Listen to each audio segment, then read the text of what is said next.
Merci à Kevin et toute l'équipe pour ce temps de louange. Je vous passe aujourd'hui les salutations de l'église de Pont-Cherry où j'étais la semaine dernière. Euh, voilà, Dieu continue l'œuvre là-bas, l'église grandit, les disciples se forment. Donc c'est encourageant, continuons de prier pour nos implantations. Et c'est vrai que Dieu fait bien les choses, hein, mais il a un sens de l'humour aussi. La semaine dernière, on avait une grosse journée avec mon épouse parce que je prêchais à Pont, elle a été ici avec la nourriture pour le repas de Thanksgiving. Puis on avait tout l'équipement pour aller à Croix-Rousse après l'après-midi pour faire la musique et prêcher. Alors on sort de chez nous le matin, on met tout en face de l'ascenseur et puis je me retourne et je vois que la porte a été fermée et j'ai pas les clés de la porte et j'ai pas les clés de la voiture. Et ça, c'est le rêve du pasteur. Tu dois aller quelque part pour prêcher et t'as pas de moyen d'y aller. Bon, par la grâce de Dieu, on a pu défoncer la porte. On n'arrêtera pas la prédication de la parole. Imaginez-vous, vous rentrez dans un lieu de culte et puis on arrive et la musique, ça donne à fond. Il y a les chanteuses, les chanteurs qui sont doués, qui ont des voix qui résonnent, la batterie qui porte le rythme, guitare électrique qui fait le solo. Et là, on entre et il y a une atmosphère. On voit les gens, ils sont dedans. Et ils louent fort, ils sont remplis d'énergie. Et puis alors que le culte continue, les gens chantent. Il y a le PowerPoint avec les paroles. Et puis à un moment, il y a une phrase qui est affichée. Et puis tout d'un coup, l'assemblée arrête de jouer. Le pianiste fait un accord avec beaucoup trop de notes noires. Ça résonne faux. Tout s'arrête. Gros silence dans l'église. Et puis un responsable s'avance et puis dit à l'assemblée, écoutez, cette phrase-là, on sait, on ne pouvait pas la chanter. Parce que dans notre assemblée, on a compromis. Notre cœur n'était pas entier à Dieu. Notre joie est superficielle et ce qu'on est en train de faire, c'est du cinéma. Cette histoire, ça pourrait être une version moderne du psaume 81 qu'on va regarder ce matin. Un psaume où Israël est invité à la louange et on voit Israël qui va vraiment célébrer leur Dieu libérateur, leur grand Dieu, leur Dieu tout-puissant. Et pourtant, au milieu du psaume, Dieu va intervenir pour reprendre le peuple en leur disant, mais une adoration qui est dans le compromis, ce n'est pas de l'adoration. Et on peut chanter, mais si votre cœur n'est pas entier, on fait les choses à l'envers.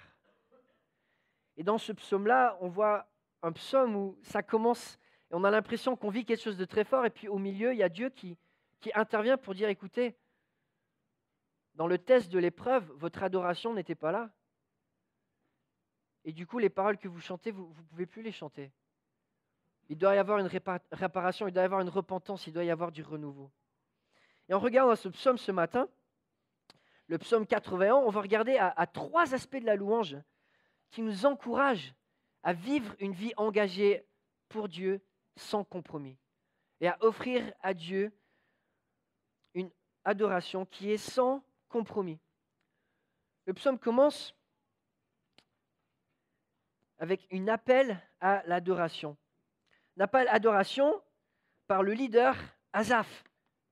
Et c'est un chant qui est dédié, donc on voit un chant de chœur, un chant pour une chorale, un chant pour qu'il y ait du monde, un chant pour qu'une chorale puisse mener encore plus de gens, un chant d'assemblée.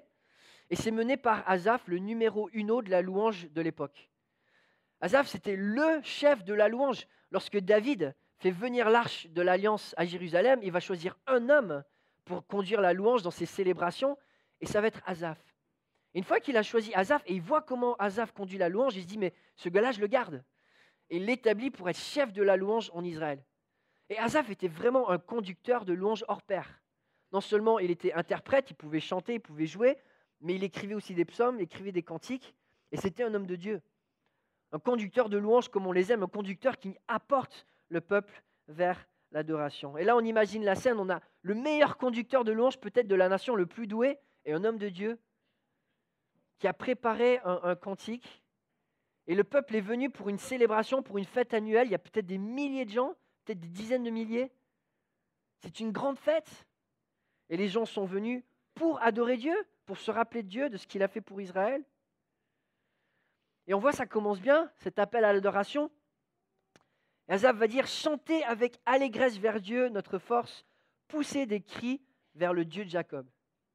Un appel à l'adoration, levez nos voix. Et le terme en hébreu chanter avec allégresse, ça pourrait être traduit par chanter fort. Chantez fort, pourquoi? Parce que Dieu est fort.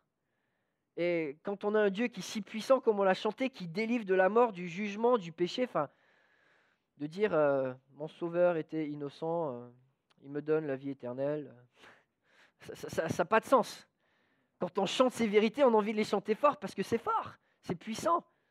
Et l'appel à l'adoration que Asaph va donner, c'est une louange qui est forte. Il nous appelle à adorer Dieu de la manière dont Dieu mérite. Chanter avec allégresse, chanter fort, avec joie, avec triomphe. Et puis pousser des cris de joie vers le Dieu de Jacob. Et là, le terme pousser des cris de joie en hébreu, c'est un terme qui vient de la racine, qui veut dire de séparer. C'est-à-dire que c'est tellement fort que ça sort du lot. Quand tu pousses des cris de joie, ça dépasse la musique, ça dépasse les circonstances, tu l'entends, quoi, ça ne passe pas inaperçu. Et l'encouragement d'Asaph au peuple, c'est faites retentir à quel point ce Dieu que vous adorez, cette joie, ça dépasse tout le reste. Ça s'entend, ça se crie, ça résonne. On loue Dieu de manière forte parce que son salut, il est fort. On loue avec joie parce que ce qu'il nous donne, ça dépasse tout le reste. Pousser des cris vers le Dieu de Jacob, le Dieu d'Israël. C'est un Dieu aussi personnel, c'est le Dieu de ce peuple-là. Le Dieu qui les a choisis, le Dieu qui les accompagne. C'est le Dieu qu'ils sont venus pour célébrer, ce n'est pas un Dieu distant, mais c'est un Dieu présent. Au verset 3, entonnez un chant, faites résonner le tambourin, la harpe mélodieuse et le luth. Un Dieu qui mérite une louange intense, mérite que ça soit fait aussi avec intensité. Et là, il invite tous les musiciens. Allez, on amène la guitare électrique, on amène les keyboards, on fait quelque chose de fort pour Dieu, on va se donner à fond. Et là, bien sûr, ils ont pas l'amplification qu'on a de nos jours, mais ils vont prendre leurs meilleurs instruments, les instruments mélodieux, les instruments qui rajoutent une beauté, les instruments qui mettent du rythme, qui mettent de la vie. Ils vont prendre cette louange et ils vont essayer de la faire vibrer avec tout leur être. Et là, probablement, les gens sont là en train de chanter, en train d'être emportés par la musique, ils ont des frissons sur les bras. Et puis ça continue, verset 4, sonnez de la trompette au début du mois, à la pleine lune, pour le jour de notre fête. Là, c'est le son de la trompette. On en avait parlé il y a quelques semaines. En hébreu, c'est le chauffard. C'est une corne de bouc, ça peut faire jusqu'à 1 mètre de long. Et le truc, ça fait vibrer. C'est ce que les prêtres jouaient pour faire tomber la muraille de Jéricho. C'est ce que les maîtres de guerre jouent pour faire venir les soldats de tous les villages environnants. On voit ça dans la Bible pour les conquêtes, avec le juge Éhud, avec Gédéon, avec Jonathan. Lorsqu'ils veulent partir conquérir, ils sonnent la trompette, le chauffard, ça résonne dans tous les villages et les gens sortent de chez eux et ils viennent pour combattre. C'est un truc qui fait du bruit, qui est décapant. Le parallèle moderne, ce serait peut-être le vuvuzela, mais ça c'est un petit peu plus agressif sur les oreilles. Mais c'est un mois de célébration en Israël. Ça commence avec la nouvelle lune et ça continue jusqu'à la pleine lune. Et le calendrier juif, c'était un calendrier lunaire. Et il y avait des célébrations toutes les pleines lunes au milieu du mois.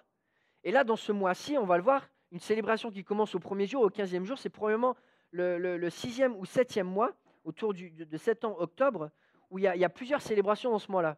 Il y a une célébration justement au 1er jour, c'est le fête des trompettes. Donc on joue des trompettes. Et puis 10 jours plus tard, il y a la fête des expiations. Donc on célèbre le pardon de Dieu des péchés. Et puis 5 jours plus tard, il y a la fête des tabernacles, où Israël va construire des tentes pendant 1 semaine et se rappeler la libération de l'Égypte. Et en famille, ils vont se construire des tentes, vivre dans des tentes. Enfin, c'est un truc vraiment festif. Et là, pendant le mois entier, c'est un mois qui est dédié à la fête. Et le peuple est appelé à se rappeler que Dieu les a délivrés de l'Égypte, que Dieu a pourvu à leurs besoins, que Dieu est là pour eux, que contrairement à cette génération qui était dans l'esclavage et qui avait erré, eux aujourd'hui ils ont un toit. Donc ils se rappellent qu'ils font des petites cabanes comme ça pour se souvenir qu'il y avait une génération qui n'avait pas de toit comme ça. Et c'est un temps pour se rappeler que Dieu a délivré de l'esclavage. Donc plein de sujets pour célébrer Dieu, pour se rappeler de sa grandeur. Et puis encore mieux, verset 8, en effet, c'est une prescription pour Israël, une règle pour le Dieu de Jacob. Ça, je trouve ça excellent. Tu as un Dieu, Israël, qui t'oblige à faire la fête. Non, mais enfin, je signe. Le Dieu d'Israël oblige Israël à faire la fête. Et une des premières choses que Dieu fait quand il fait une alliance avec Israël, à chaque fois, c'est qu'il dit, je vais instaurer des fêtes. pour qu'on ait du bon temps ensemble, pour qu'on célèbre, pour qu'on ait de la joie, pour qu'on se rappelle à quel point c'est bon ce qu'on a, cette communion, cette relation. Et là, il y a un Dieu qui oblige son peuple à faire la fête. Enfin, c'est énorme. Alors forcément, les gens viennent, et là c'est une grande célébration, la fête des tabernacles. C'est une des 3 célébrations principales d'Israël où tous les hommes étaient invités à venir, avec leur famille si possible. Verset 6, il en a fait une instruction pour Joseph quand il s'est attaqué à l'Égypte. Encore une fois, on se rappelle de l'histoire. Israël était esclave, ils étaient dans la souffrance, dans la douleur, et Dieu est intervenu. Dieu est venu pour abolir cette souffrance, pour abolir ce manque de liberté. Il est venu dans la vie d'Israël pour leur promettre des bénédictions, pour être avec eux, les accompagner, les délivrer. Et cette délivrance, il a envie que son peuple s'en rappelle. Dieu est le Dieu libérateur. C'était vrai il y a des siècles et c'est vrai encore aujourd'hui. Le chant continue, j'entends un message qui m'est inconnu. Et là, peut-être on entend un petit solo de guitare, la musique qui s'apaise un petit peu, un message qui était inconnu. Pendant 400 ans, entre Abraham et Moïse, on voit pas vraiment des prophètes, on ne voit pas vraiment des messagers de Dieu. Dieu est là, mais bon, il y a une relation avec Abraham, Jacob, Isaac, par quelques rêves, mais il n'y a pas vraiment la loi écrite que Moïse va apporter, il n'y a pas... C'est pas la même chose. Et pendant 400 ans, après, Israël, ils sont dans l'esclavage, et cette relation avec Dieu, ils sont en attente de quelque chose. Et puis après 400 ans, il y a la voix de Dieu qui revient au travers d'un prophète. Il y a Moïse qui arrive, qui va leur parler, qui va revenir, qui va pouvoir faire approfondir cette relation avec Dieu. Entre Israël, le peuple de Dieu, et Dieu qui veut régner sur eux. Un langage qui était un petit peu inconnu pour Israël qui est en Égypte, qui est sous l'esclavage. Et Dieu va leur murmurer un message de délivrance, de liberté, de joie.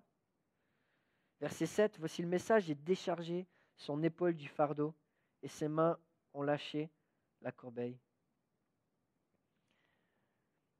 C'est le message de libération. Dieu est venu pour enlever les fardeaux du peuple, pour soulager le peuple, pour les libérer, pour prendre ce poids qui était sur leurs épaules et pour le jeter le plus loin possible.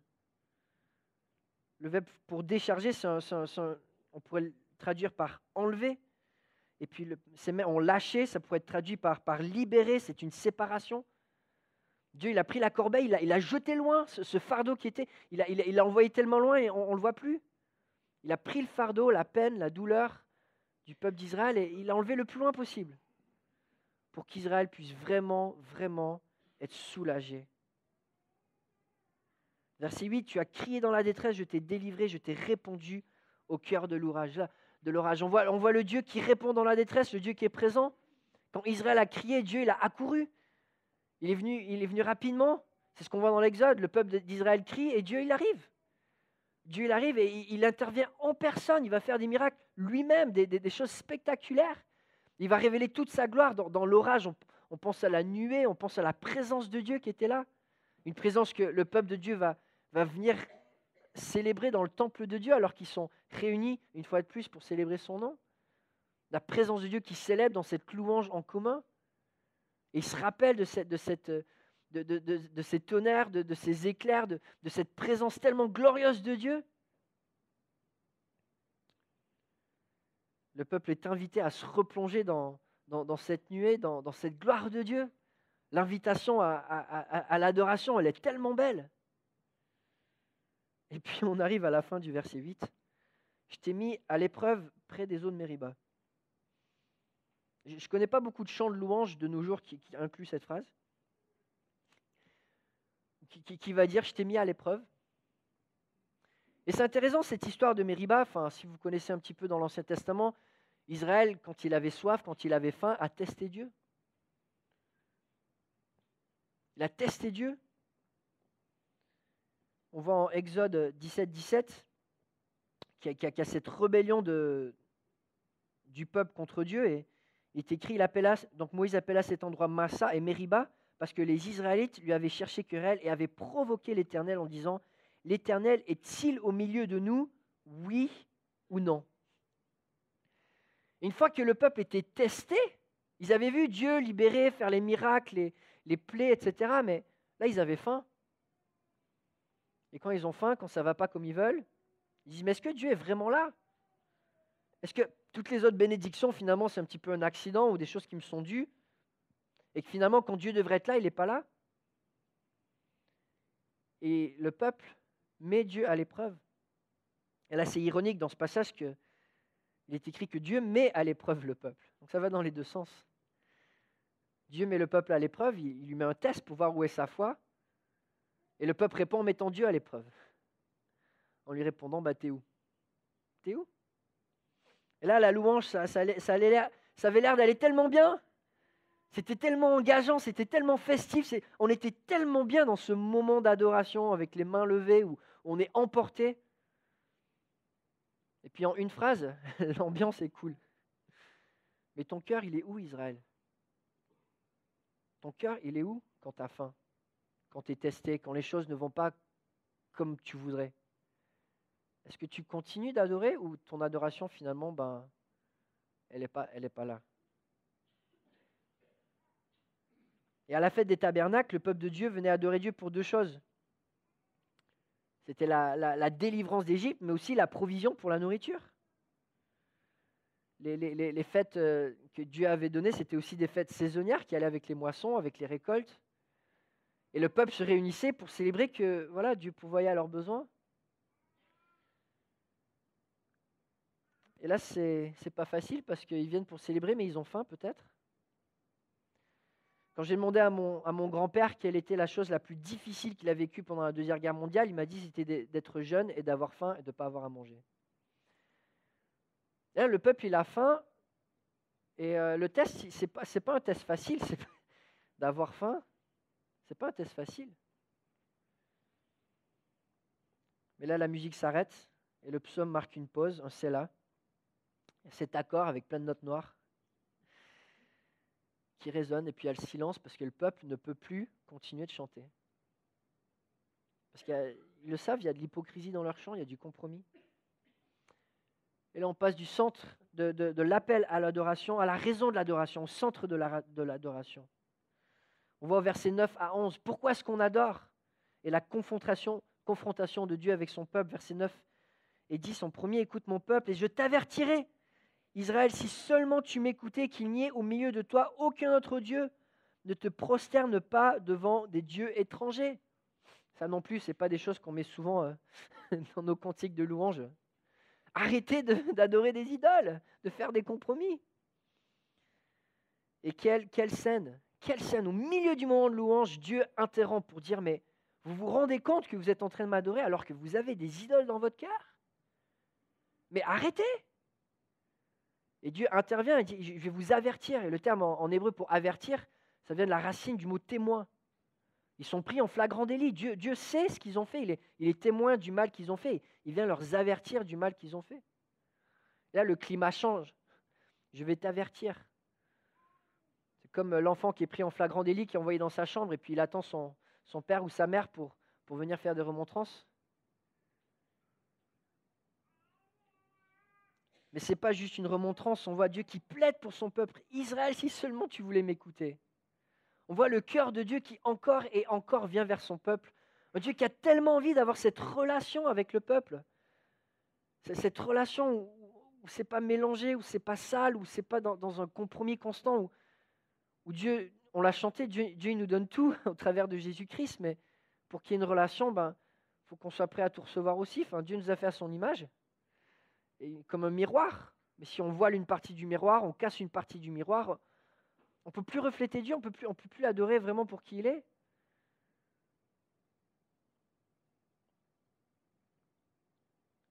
Écoute, mon peuple, je t'avertirai, Israël, si seulement tu m'écoutais. Et on voit que ce nouveau son, ces nouvelles paroles que Israël n'avait pas entendues parce qu'ils étaient dans l'esclavage, ces paroles d'encouragement, je suis le libérateur, Israël ne l'avait pas vraiment compris. Ouais, il nous a libérés une fois pour avec l'Exode, tout ça, de l'Égypte, c'était bien, mais le langage de Dieu, c'est un langage qui est comme ça en permanence. Il est le libérateur, c'est son identité. Il est là pour nous sauver. Dans les situations où on est en danger, où on a faim, où on est tenté. Dieu utilise le langage du verset le plus connu du peuple juif. Écoute Israël. Écoute Israël, l'Éternel ton Dieu est le seul Dieu. Deutéronome 6, 4 à 9, les commandements que je te donne aujourd'hui seront dans ton cœur et tu les répéteras. Mais là, les commandements, on voit, ils ne sont pas dans leur cœur parce que dans leur cœur, il y a du compromis. Oh, ils peuvent louer le Dieu qui leur donne la sécurité, qui leur a donné une belle histoire avec la libération de l'Égypte. Enfin, ils ont de quoi être fiers. Ils peuvent célébrer le Dieu qui leur commande de faire la fête. Ouais, ça, ils peuvent faire. Mais le Dieu qui les teste, ah non, mais si Dieu ne me donne pas tout ce que je veux au moment où je le veux, ben, je me choisis d'autres moyens pour le trouver. À l'occurrence, dans ces temps-là, ben, c'était souvent au travers d'un faux Dieu physique. De nos jours, ce n'est pas toujours avec un faux Dieu physique, mais on compte en Dieu, on va chercher dans l'immédiat la satisfaction ailleurs.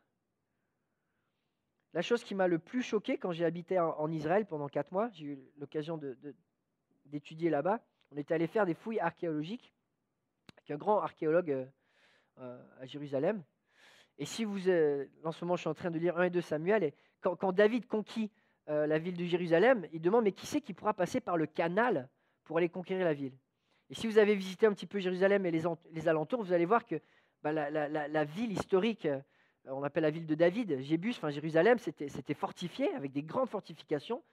Et pour la pénétrer, c'était extrêmement difficile. Mais il y avait un canal, il y avait une rivière qui passait par la ville, et il y avait un canal à l'extérieur de la ville qui passait et qui allait jusqu'à l'intérieur de la ville. C'était un canal, c'était un truc de fou pour pouvoir descendre et remonter.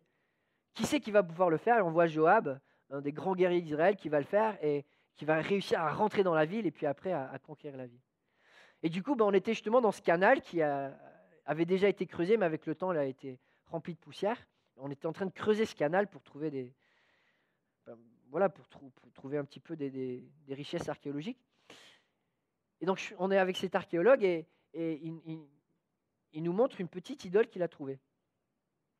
Et il nous demande, ça vient de quelle époque?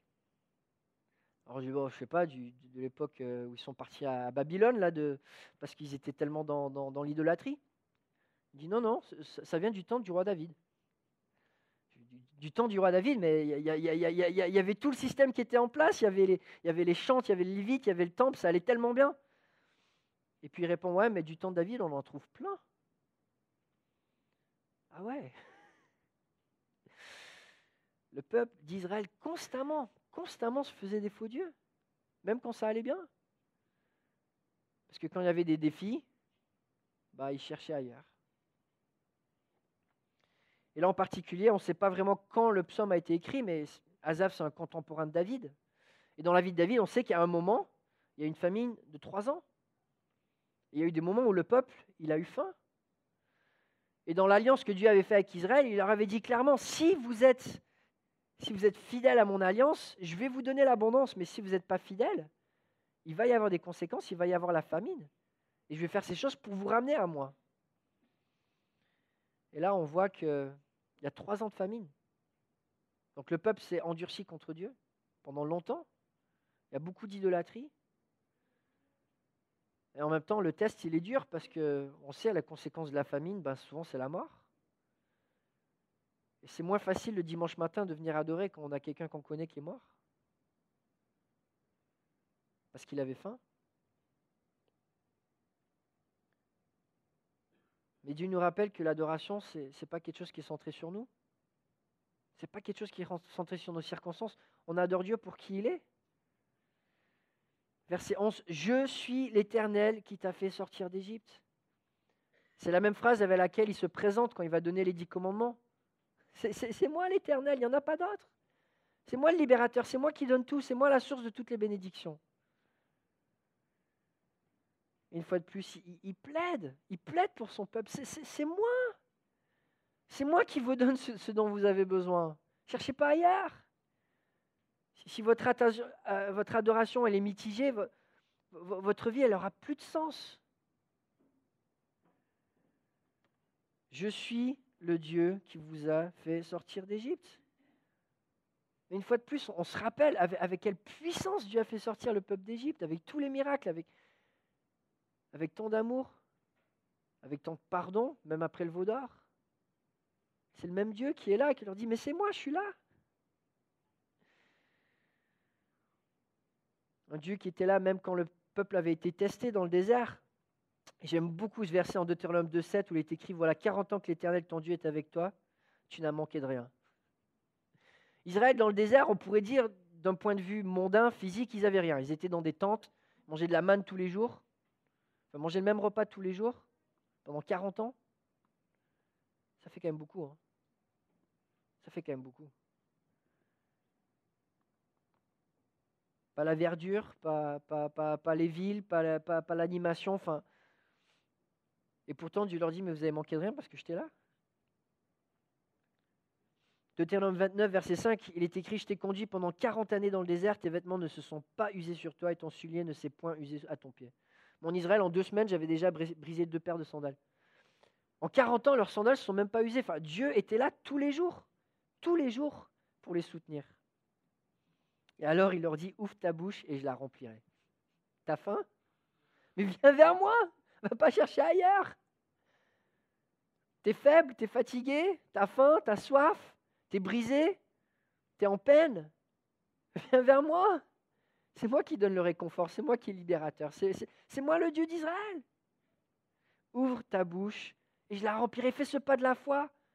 Va pas vers le compromis, viens vers moi et teste-moi pour voir si moi je ne vais pas te remplir la bouche et te satisfaire. En Malachie 3,10, Dieu va dire au peuple, alors que le peuple hésite à reconstruire le temple parce qu'ils ont des moyens limités, ils préfèrent construire leur maison en premier. Mettez-moi ainsi à l'épreuve, dit l'Éternel, le Maître de l'univers, et vous verrez si je n'ouvre pas pour vous les fenêtres du ciel, si je ne déverse pas sur vous la bénédiction en abondance. Vous avez déjà essayé de donner à Dieu plus que ce qu'il vous donne? C'est impossible. C'est impossible.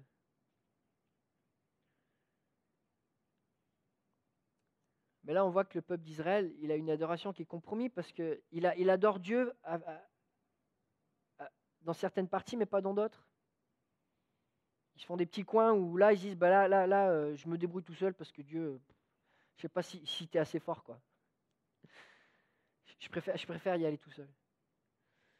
Mais le problème de l'adoration, c'est que voilà, Dieu, il appelle à adorer avec le cœur. Et un cœur, tu ne peux pas le diviser en petits morceaux, hein, ça ne marche plus après. Hein. Tu enlèves un petit morceau du cœur, une petite aorte, un petit carré, là. Ça ne marche pas. Et l'adoration, c'est un don du cœur. C'est un don du cœur et on ne peut pas adorer Dieu à moins qu'à 100%. Il faut que le cœur soit en règle avec Dieu. Alors, ça ne veut pas dire qu'on est capable de constamment adorer sans avoir une partie de péché en nous, mais Dieu nous appelle à vivre avec une conscience claire et à combattre tout ce qui fait que notre cœur n'est pas à lui.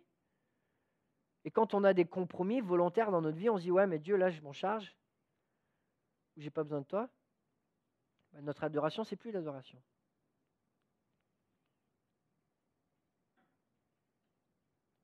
En 1 Timothée 4, 4 à 5,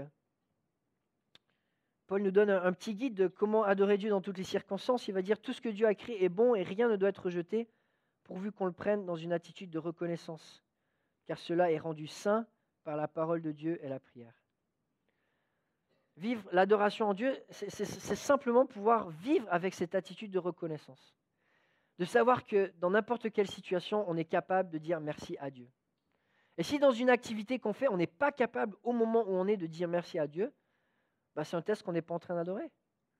Et même dans l'épreuve, la Bible nous encourage à remercier Dieu pour l'épreuve, sachant qu'il est avec nous, sachant qu'il va nous faire grandir, sachant que ça fait partie de son plan sage qui nous dépasse. Et le test de l'adorateur, c'est celui du cœur qui est capable ou pas capable de dire merci à Dieu. Dire merci à Dieu même quand j'ai faim, ou même quand le compte en banque est un peu vide, ou même quand j'ai mal, ou même quand ça ne se passe pas comme moi j'aimerais que ça se passe. Mais la bonne nouvelle, c'est que voilà, on peut être adorateur de Dieu dans toutes les circonstances de la vie, tant qu'on arrive à dire merci à Dieu. L'adoration, ça ne veut pas dire que voilà, on passe 100% de notre temps à lire la Bible et à prier. Enfin, on veut pratiquer ces choses, mais l'adoration, c'est une attitude qu'on se revêt du matin au soir, où notre cœur est ouvert à Dieu. On veut avoir cette relation et on ne met pas des blocs qui vont compromettre cette relation et faire que Dieu est distant.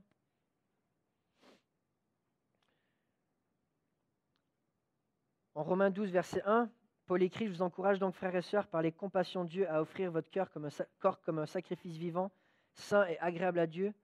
Ce sera de votre part un culte raisonnable. » Le culte raisonnable pour Paul, c'est de tout donner. C'est de tout donner. Il n'y a pas d'autre adoration possible. Alors bien sûr, c'est impossible par nos propres forces. C'est pour ça que Paul le dit, et je le répète à chaque fois que je cite ce verset, je vous encourage par les compassions de Dieu. C'est Dieu qui nous donne la force pour l'adorer. De s'abandonner à Dieu comme on le chantait. Je m'abandonne à toi. On ne peut pas le faire par nos propres forces. Et on ne peut jamais le faire complètement, jusqu'à ce qu'on sera au ciel et qu'on sera complètement purifié. Mais Dieu nous appelle à dépendre de sa grâce, à dépendre de ses compassions, à dépendre de la puissance de la croix, de l'évangile, de se nourrir de cette vérité pour pouvoir donner à Dieu toujours un peu plus.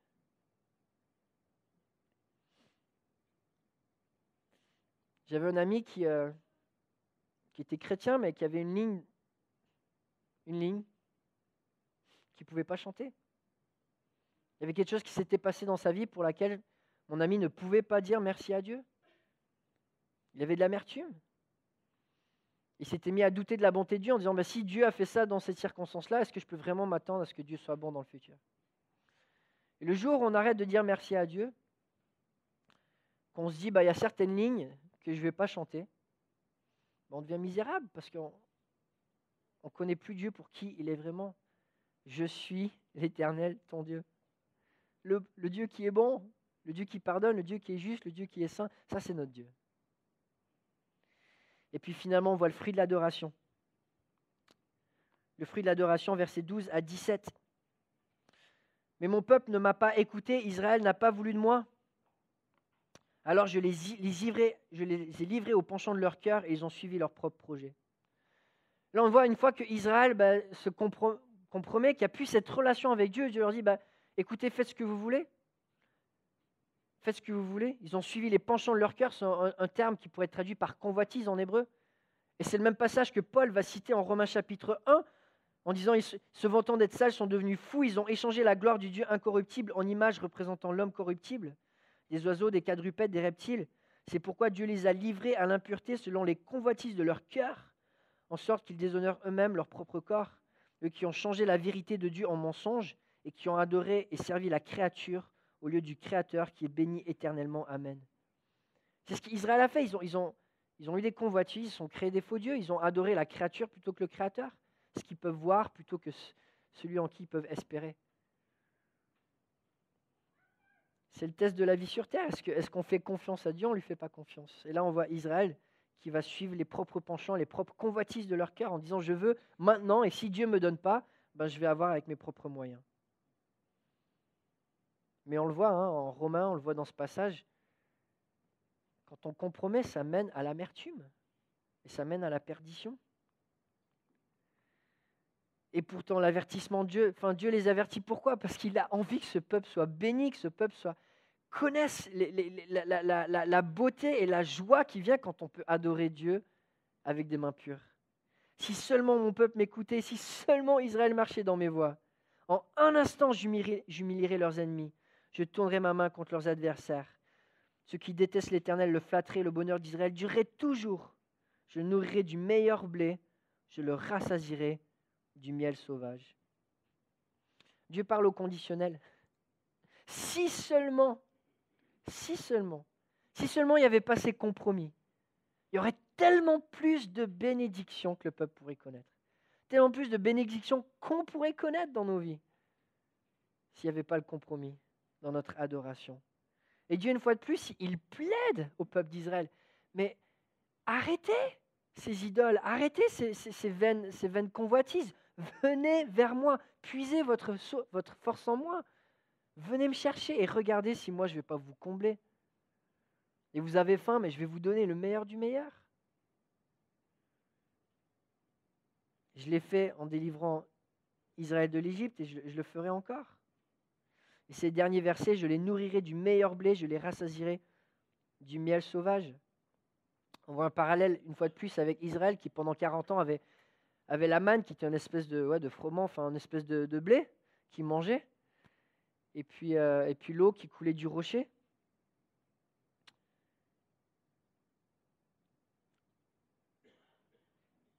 Et Dieu leur dit, ouais, mais quand vous êtes avec moi, même ces choses les plus simples, bah, ça a bon goût. Même cette manne, même cette eau dans le désert, bah, ça devient le meilleur blé, ça devient le meilleur miel.